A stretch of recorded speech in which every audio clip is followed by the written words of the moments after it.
In a tower wrapped in ivy, with hair like spun gold that shimmered even on the dullest day, lived a princess named Rapunzel. She wasn't unhappy, for she filled her days with painting and song, but a quiet melody of longing always hummed in her heart. She would watch the floating lights that appeared in the sky every year on her birthday and dream of where they came from. Unknown to Rapunzel, in a castle not so far away, a king and queen held a quiet vigil each year on that same day. Their faces, though lined with years of grief, were softened by a hope that never faded. They released the lanterns as a promise to their lost daughter, a message of love sent into the stars, whispering, "We are waiting, we are here."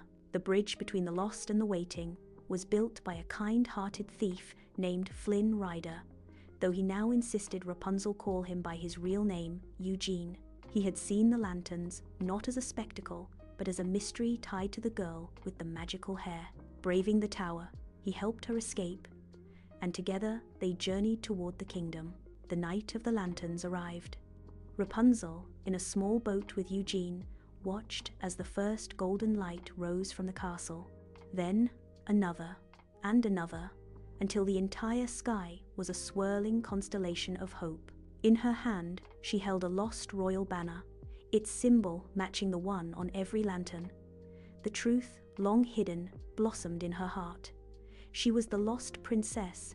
As the lanterns danced around them, Eugene pointed to the castle balcony.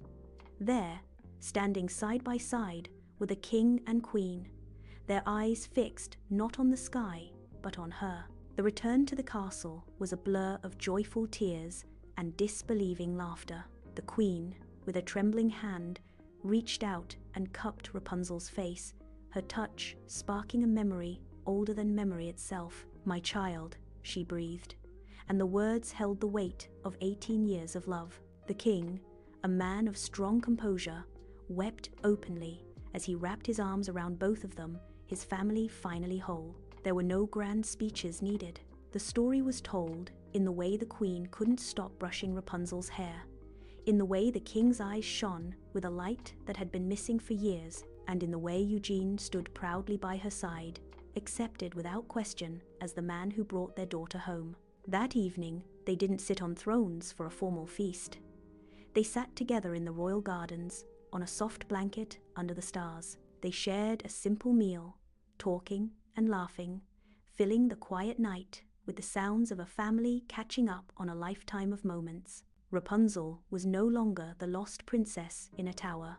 She was a daughter, found, and as she sat between her parents, with Eugene smiling beside her, she knew that the greatest happiness wasn't in castles or crowns, but in the warm, unbreakable embrace of the family she had always dreamed of.